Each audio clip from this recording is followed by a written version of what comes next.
Bonjour à toutes et à tous et bienvenue pour la question Raptors du jour. On va conclure la série spéciale draft. Je voulais sortir cette vidéo beaucoup plus tôt. Je voulais le sortir le jour de la draft.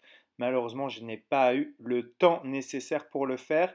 Mais on va conclure aujourd'hui la question Raptors du jour, édition spéciale draft, avec un petit bilan de la saison de Scottie Barnes. La dernière avec Benoît d'envergure. On va juste parler de ce que Scottie Barnes a réalisé cette saison, le titre de rookie de l'année, son acclimatation, ses progrès ont-ils été inattendus, qu'avait prédit Benoît, voilà un peu tout ce dont on va parler lors de cette question Raptors du jour.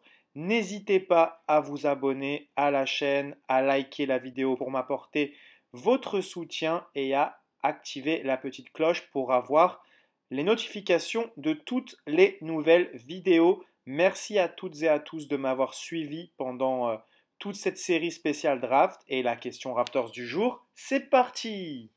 Je voulais revenir avec toi sur la saison de Scottie Barnes.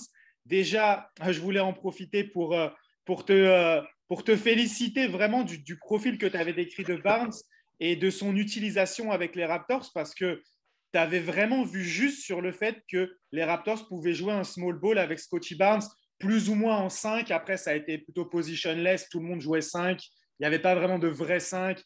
J'ai tendance à dire, beaucoup de gens disent que Siakam joue en 5, mais c'est pas du tout son utilisation à la fois en défense et en attaque. Donc, le 5, c'est souvent Scotty ou OG en défense pour défendre sur le plus gros en face. Et ensuite, en attaque, tous les joueurs sont capables de jouer de haut panier. Donc, il n'y a pas vraiment un vrai 5. Mais déjà, dans son utilisation, tu avais vraiment vu juste. Et sur aussi les critères que les Raptors allaient choisir pour le recruter. Donc, voilà, juste qu'est-ce que tu as pensé de la saison de Scotty, de son évolution? Est-ce qu'on s'attendait déjà à ce point, à ce qu'il progresse de manière aussi rapide? Et est-ce que tu as été étonné de sa progression, notamment au shoot? Absolument. Absolument. Ça a été un scénario de rêve pour Scottie Barnes et pour les Raptors, je crois. Je crois aussi qu'on l'avait peut-être un peu sous-évalué au shoot et on avait peut-être sous-évalué aussi sa mentalité. On parle ici d'un compétiteur féroce et je crois que de se faire dire qu'il n'était pas capable de shooter, ça l'a piqué au vif. La gestuelle est toujours un peu dégueulasse, mais ça rentre. Ça rentre. Il a trouvé une manière de faire rentrer ça en NBA et tant mieux. Et quand on regarde a posteriori, c'est pas si surprenant que ça parce que c'est un joueur extrêmement physique, extrêmement tonique et pour créer son shoot, pour être capable de faire rentrer son shoot, c'est important de créer de l'espace. Et Scottie Barnes avait tous les outils espace capable quand même assez facilement. Sinon, en défensive, je crois, comme tu l'as dit, on l'a mis souvent sur des postes 5 parce qu'il est gros, il est fort et il est aussi très, très rapide. Il est long, il est très, très rapide aussi. Ça a été un cauchemar pour les défensives adverses. Puis ça va continuer à être un cauchemar dans les dans les prochaines années. Pour moi, ça a été une année de rêve pour lui. Les rookies de l'année, 100% mérité. Ouais, tu l'as dit, il a été mis dans les meilleures dispositions aux Raptors et on en parlait juste avant de démarrer cet entretien. Pour toi, ça aurait peut-être pas été la même chose s'il avait été drafté ailleurs. Non, parce que justement, les Raptors, il n'avait pas besoin de compenser pour les défauts des autres. Il n'avait pas énormément de pression sur les épaules. On l'a rentré.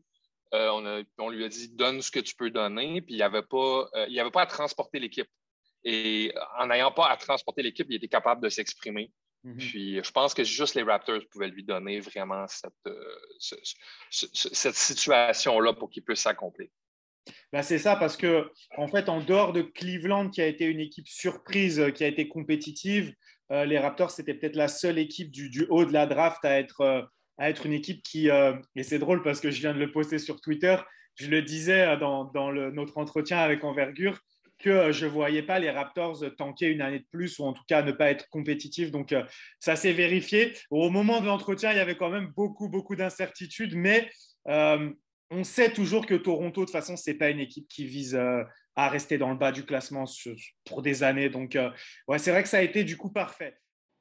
C'est tout pour aujourd'hui. On va vous remercier vraiment du fond du cœur pour avoir suivi toute cette série spéciale draft. On va remercier également Ben pour nous avoir accompagnés jusqu'à la draft et nous avoir fait part de son expertise, de sa vision.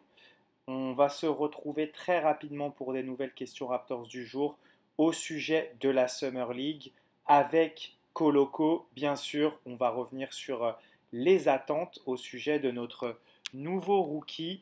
On va revenir sur la Summer League. On va revenir aussi très prochainement sur la Free Agency qui va commencer. Donc, beaucoup de choses qui vont arriver dans les jours à venir.